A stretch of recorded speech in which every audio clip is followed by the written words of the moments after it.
very interesting thoughts coming from you. You've warned your investors that Switzerland's relationship to the euro is just a microcosm of what China's relationship is to the U.S. dollar. What do you mean by that? Well, first of all, it's very rare that a central bank actually does something right. And fortunately, Switzerland did that, although I guess it's important to point out that what they did right was fix their own mistake. But China has been making the same mistake that Switzerland made, only for a long time, with the dollar. You see, the Swiss decided to put a ceiling on their currency to prevent it from rising against the euro, to preserve supposedly their export markets in Europe, because they were afraid that a rising franc would price them out of these markets. Well, China's been operating under the same principle. They think that they have to preserve their export market to the United States, and so they have a floor on the yuan. They're preventing their currency from rising, and just like Switzerland, they have trillions now in foreign reserves. They have bought all these dollars to prevent their currency from rising, but really what they've done is transfer purchasing power from their own citizens to Americans. And I think eventually they're going to get tired of throwing good money after bad, just like the Swiss, and they will remove the ceiling. And just like the Swiss franc, the Chinese yuan will soar in value against the dollar to the benefit of the Chinese people. Okay, but what would the ripple effect look like?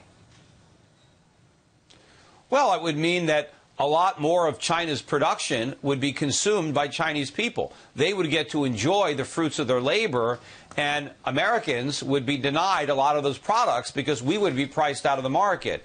And also, the value of Chinese savings would rise, their real incomes would rise. You would have consumer prices declining in China, which would be a boom for the Chinese economy, because as consumer prices go down, you experience an increase in your standard of living commensurate with a decline in your cost of living.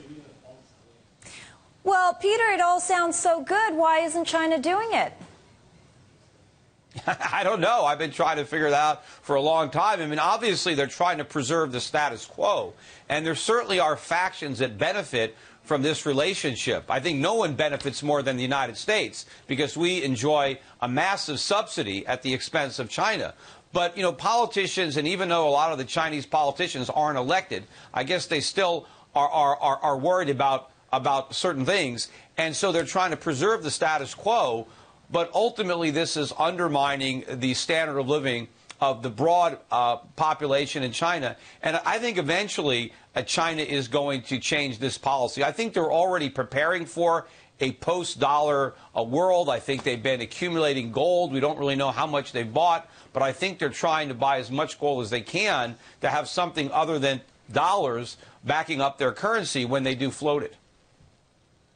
I think we are all seeing that, and I think it is inevitability here for a lot of people watching what exactly is happening in China. But of course, it's going to displace a lot of power players in this global economy of ours. I mean, you say it's going to be like a 10 on the economic Richter scale.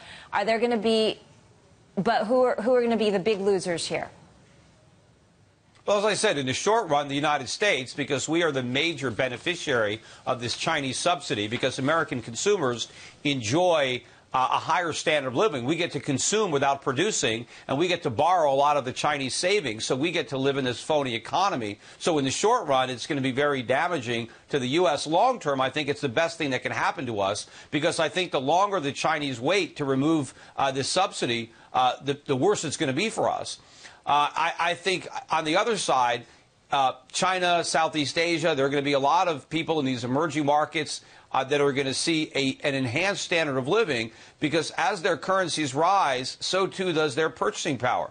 All the factories that exist in China, they're not going to go away if Americans are too poor to buy the products. The products are still going to be produced. They're just going to be produced for the Chinese consumers rather than for the American consumers.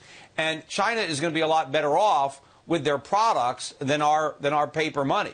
Because, what good are the trillions of dollars that the central bank is warehousing doing to the average Chinese citizen? They're not doing any good at all. All they can do with them is buy treasuries, and when they mature, they have to roll them over into more treasuries. And when they get interest, they have to buy treasuries with that. They can't spend any of this money. And I think Switzerland was staring into the abyss, And they looked at the prospect of having to buy up even more euros now that Europe is going to be doing quantitative easing, and they didn't want to do it. Well, we're going to be doing QE4 probably before the end of the year, and China's going to be faced with a similar decision, because if we do QE4, and I think we will, and I think it's going to be bigger than QE1, 2, and 3 combined, we're going to expect the Chinese to buy the lion's share of those dollars, and I don't think they want to do it.